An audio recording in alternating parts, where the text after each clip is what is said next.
Y cuando escuchamos esta sintonía nos encontramos ya en este magnífico espacio con nuestro querido hermano Jaume Llenas, La Exhortación, abogado y coordinador del Nacional de los Grupos Bíblicos de Graduados, a quien damos la bienvenida. Muy buenos días, querido Jaume, un placer tenerte con nosotros. Muy buenos días, Lucho. También un placer para mí estar aquí esta semana y la verdad gozarnos de la oportunidad de tener esta ventana para poder hablar de cosas que yo considero importantes, desde luego. Y nosotros también, hombre, te hemos extrañado el viernes pasado, pero era importante la cita que tenías y evidentemente ya nos contarás. Hoy nos traes una temática hombres y mujeres en los propósitos de Dios. Sí, sigo hablando acerca de los temas de justicia y equidad, ¿verdad? Uh-huh. Y uno de los temas de justicia y equidad es hombres y mujeres en los propósitos de Dios.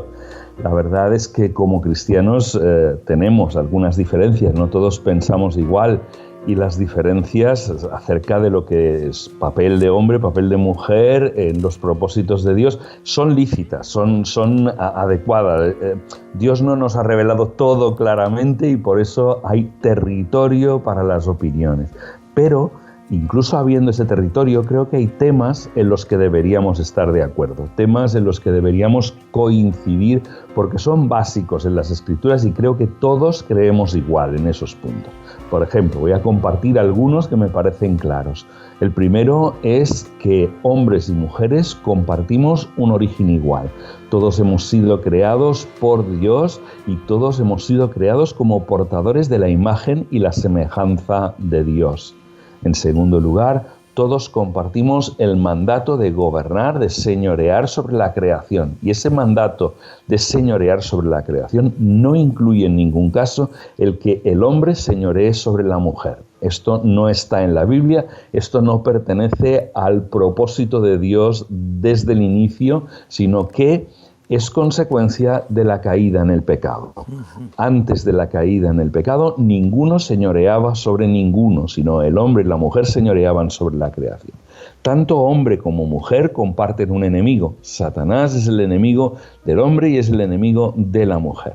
Ambos comparten caída, ambos cayeron en la tentación de Satanás de dejar a Dios a un lado, de establecer una vida sin Dios, ¿no? Y la consecuencia de esta caída, ahí sí, la palabra de Dios nos indica que es que la consecuencia del pecado es que el hombre se enseñoreará de la mujer. Por lo tanto, esto es un mal, esto es algo que nadie debe desear, esto es algo contra lo que hay que luchar, el señorío del uno sobre el otro. También, a la vez, es parte de que compartimos redención. La sangre de Jesús, el sacrificio de Jesús en la cruz, tiene el efecto de redimirnos tanto a los unos, de salvarnos tanto a los unos como a los otros. Y la cruz de Cristo tiene la función de salvarnos de todos los efectos del pecado, de todos los efectos, de revertir todo lo que el pecado echó a perder, pues eso es lo que quiere revertir la sangre de Jesús. Uno de esos efectos es el señorío del hombre sobre la mujer, porque no hay aspecto que produjera el pecado que la sangre de Cristo no viniera a salvar, a redimir, a rescatar. Otra cosa que compartimos hombres y mujeres es el Espíritu Santo.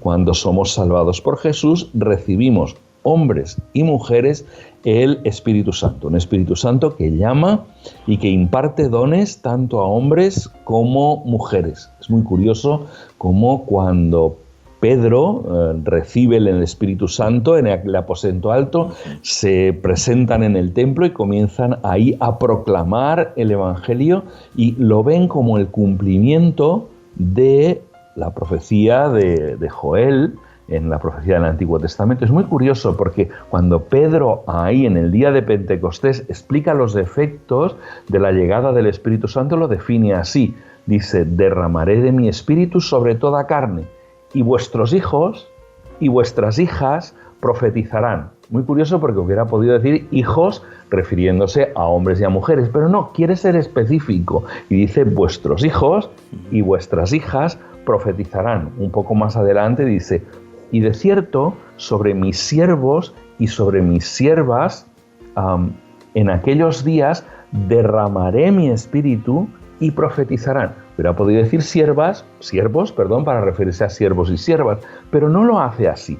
Es muy específico y dice que tanto los siervos como las siervas del Señor derramaré mi espíritu sobre ellos y profetizarán. Qué curioso, ¿no? Que ha querido el apóstol Pedro, en el momento fundacional de la Iglesia, establecer que tanto los hijos como las hijas profetizarán, los siervos y las siervas recibirán el espíritu y profetizarán. Y todos sabemos que para profetizar tenemos que abrir la boca, que con la boca cerrada no se profetiza. Por lo tanto, tanto unos como las otras tienen la posibilidad de profetizar en esta visión de lo que es la Iglesia desde su nacimiento, desde su principio. Ambos, tanto hombres como mujeres, comparten la comisión de ir y hacer discípulos. Ambos han recibido la gran comisión.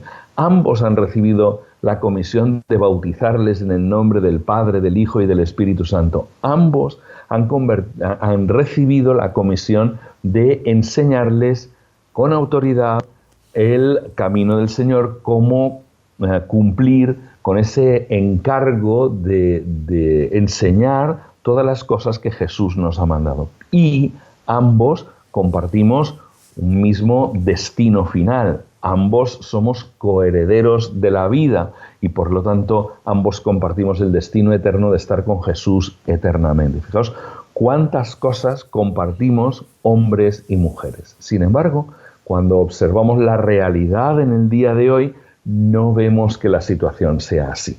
A lo largo de la historia, hombres y mujeres han compartido el encargo de hacer crecer la Iglesia del Señor, de establecer la Iglesia del Señor. Pero fijaos cómo ha sido también. En momentos iniciales donde la Iglesia ha estado en un momento más misional, ¿no? En donde la Iglesia hacía crecer nuevas iglesias, los hombres y las mujeres han participado en igualdad. Esto a lo largo de toda la historia.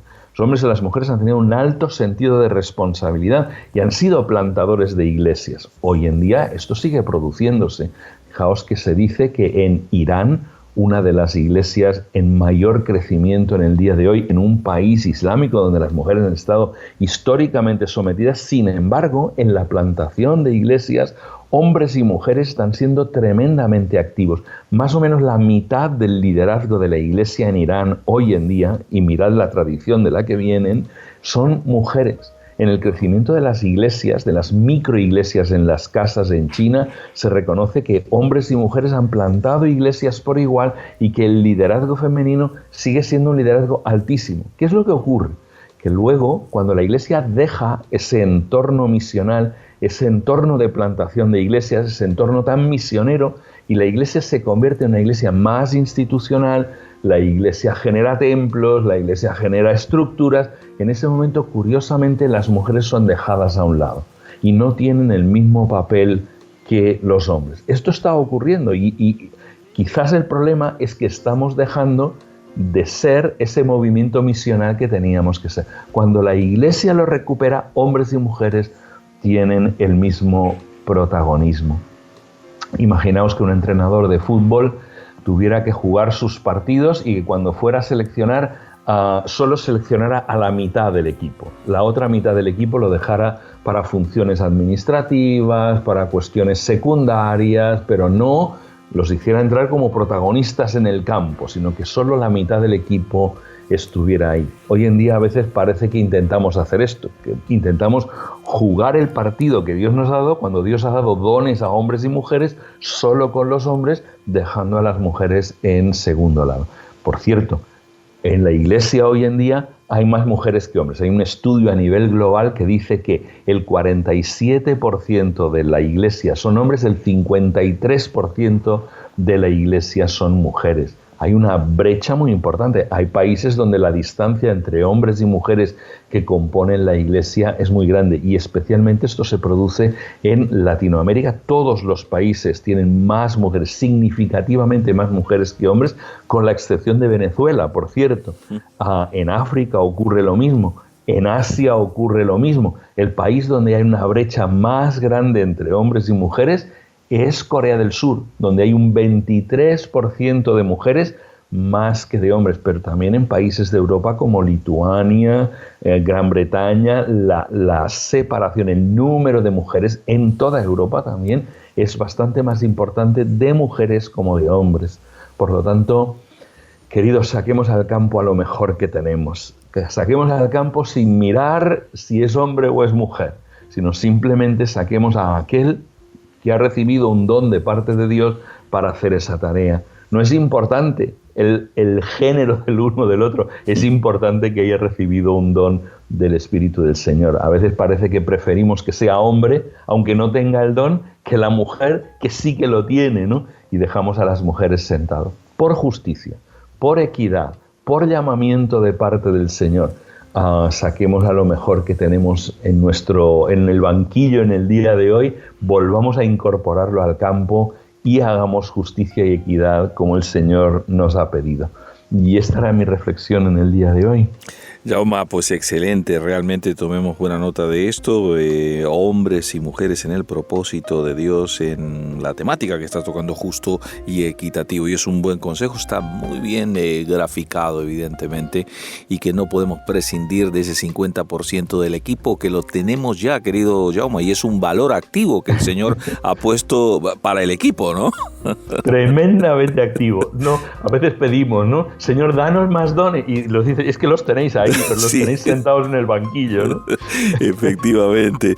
Querido Jaume, pues muchísimas gracias por tu enseñanza y también esta reflexión que nos ayuda sin lugar a duda, y que te esperamos el próximo viernes, Dios mediante. Si Dios quiere, un abrazo. Un abrazo, querido hermano. Dios te bendiga.